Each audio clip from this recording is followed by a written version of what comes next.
अब मैं सिम्बा के कान साफ़ करने वाली हूँ और इसको पता चल गया है मैं मेरे कान साफ़ करने वाली, इसलिए बहुत नखरे कर रहा है, बहुत ज़्यादा।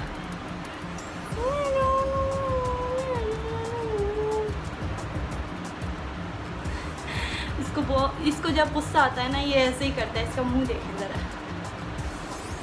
तो मैं आज आप लोगों को दिखाऊंगी कि मैं सिम्बा के कान है ना कैसे साफ़ करती हूँ। सिम्बा के कान साफ़ करने के लिए हमें सबसे पहले चाहिए baby wipes. Me and my baby wipes मैं यूज़ कर रही हूँ, और इसके साथ साथ जॉनसन्स के कॉटन बड्स यूज़ करती हूँ मैं शुरू से ही। तो सिम्बा मेरे पास जब से ये 1 मंथ एंड 15 डेज़ का था, जब से मेरे पास है, और मैं इसकी हाइजीन का बहुत ज़्यादा ख्याल रखती हूँ, क्योंकि आप लोगों को पता है आप कोई भी पेट पालते हो तो उसकी हाइजीन की बहुत केयर करनी चाहिए, क्योंकि ये तो मतलब एनिमल्स को तो पता नहीं होता, इनको ये तो बोल भी नहीं सकते, नहीं अपना ख्याल रख सकते, तो हमें ही रखना होता है। और मैं बहुत ज़्यादा सिम्बा का ख्याल रखती हूँ, इसके कान भी साफ़ करती हूँ, इसकी मेडिकेशन भी, इसकी वैक्सीनेशन भी हुई हुई है, तो इसका हम बहुत ख्याल करते हैं। तो मैं इसके कान वेट वाइप्स से अच्छे से, अंदर जो भी डस्ट, इसके कान में बहुत गंदगी आ जाती है, तो मैं देखें हर हफ्ते एक दफ़ा मैं ज़रूर साफ़ करती हूँ। तो पहले मैं वेट वाइप्स से अच्छे से कोई भी कचरा वगैरह है वो निकलेगा, और अगर कोई भी ऐसे हार्ड फॉर्म में कोई कचरा हो तो वो इससे जो है नरम हो जाएगा, फिर आप ना कॉटन बड से निकाल सकते हैं। लेकिन ख़्याल रखना है कि ये जो कॉटन बड है वो कान के बहुत अंदर ना जाए, क्योंकि ये बोल तो नहीं सकता कि मुझे तकलीफ़ हो रही है या दर्द हो रहा है, लेकिन ये आप लोगों को देखना है ज़्यादा मतलब अंदर इसको इंजरी वगैरह ना हो इसके कान में।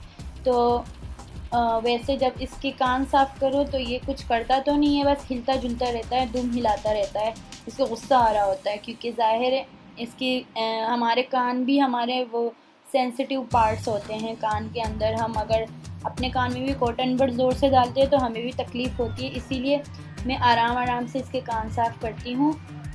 और अपने ऊपर भी मैंने एक कपड़ा रखा हुआ है, ताकि इसके कचरा वगैरह जो भी हो वो मेरे ऊपर कपड़े के ऊपर गिरे, पूरे घर में या रूम में ना फैल जाए, कोई जर्म्स वगैरह ना आ जाए, इसीलिए मैंने अपने ऊपर भी एक मतलब सेफ्टी के लिए अपने ऊपर एक क्लॉथ डाला है। एंड में मैं ये सारा कुछ एक साथ ही फेंक दूँगी, डिस्कार्ड कर दूँगी हर चीज़। तो आहिस्ता आहिस्ता इसको काम डाउन भी करना होता है, साथ साथ इसको सहलाना भी पड़ता है, ताकि इसको मतलब अपना ट्रस्ट गेन करने के लिए कि हम इसके साथ मतलब इसको मार नहीं रहे, क्योंकि इसको ये भी लग सकता है कि मुझे मार रही है या मुझे नुकसान पहुंचा रही है। तो आप देखें कि अपना हाथ मेरे हाथ को कैसे रोक रहा है, क्योंकि इसको अच्छा नहीं लगता।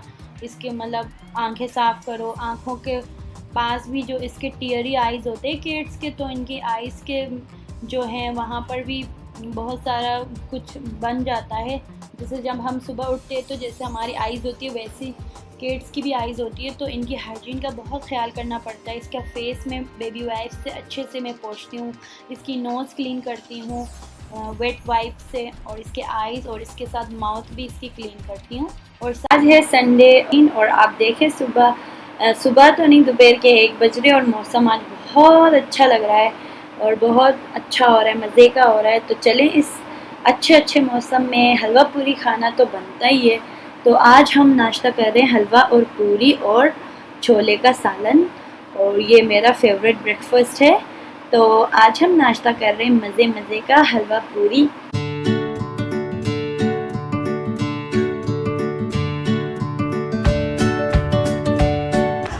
कर रही थी ना नवीन? हाँ। आ ना नवीन।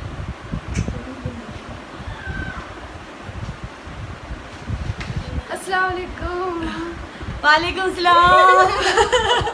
तो इसके बाद नवीन क्या कर रही थी? किचन में लगी हुई थी। हाँ, मैं किचन में काम कर रही थी, बना रही थी कुछ सर्व करने के स्नैक्स। तो गाइस अभी नवीन कंटिन्यू कर रही है अपनी कुकिंग को, तो वो वर्मिसेली बना रही है और इसके साथ साथ ग्रिल बना रही है। तो हम शाम के टाइम गए थे, तो फिर नवीन ने सारी चीज़ें बनाई और हम सब बातें भी कर रहे थे, साथ साथ नवीन कुकिंग भी कर रही थी। उसके बाद बहुत मज़े का बनाया था, ग्रिल भी बहुत ही ऑसम डिलीशियस यमी बनाया था, वर्मिसेली भी।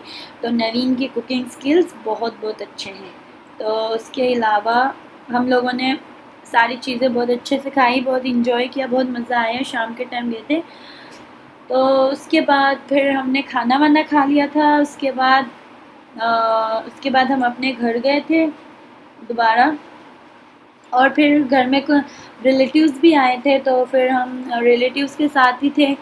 उसके बाद फिर घर में खाना वाना छोटी मम्मी ने बना लिया। खाने में छोटी मम्मी ने बनाए थे कोफ्ते आलू, और कोफ्ते आलू तो बहुत ही मज़े के लगते हैं। तो आप लोग बोलेंगे ये हर वक्त खाती ही रहती है, लेकिन ये शाम में खाया था। और ये कोफ्ते आलू का सालन हमने रात में खाया था, और हम रात में मैं और अन्नी साथ मिलकर डिनर कर रहे हैं। तो ये इन दोनों के बीच में, खाने के बीच में 5 आवर्स का गैप था। ओके गाइस, शाम में हमने ग्रिल और वर्मिसेली खाई। उसके बाद हमने रात का खाना रात के 10-11 बजे। हे गाइस, अभी मैं रेडी हो गई हूँ, बस घर के कपड़े पहने, बस अब आए ऊपर से डाला, क्योंकि अभी घर जा रहे हैं हम लोग। रात के हो रहे हैं 12, पूरे 12 बज गए और अभी निकल रहे हैं घर के लिए। तो सुबह ड्यूटी पे भी जाना है, कल मेरी इवनिंग है, लेकिन इवनिंग में जाना है। तो अब हम नज़र नहीं आएंगे आप लोगों को, और अब से सनम भाभी नज़र आएंगी। नवीन कह रही अब हम कम नज़र आएंगे, लेकिन आएंगे इंशाल्लाह, सब नज़र आएंगे। अन्नी और हम सब एक साथ ही निकल रहे हैं। तो अन्नी को रास्ते में ड्रॉप करेंगे, हम लोग आसपास ही रहते हैं अन्नी और मैं। तो फिर आपसे मिलती हूँ एक नए व्लॉग के साथ। व्लॉग को यहीं पे एंड कर रही हूँ।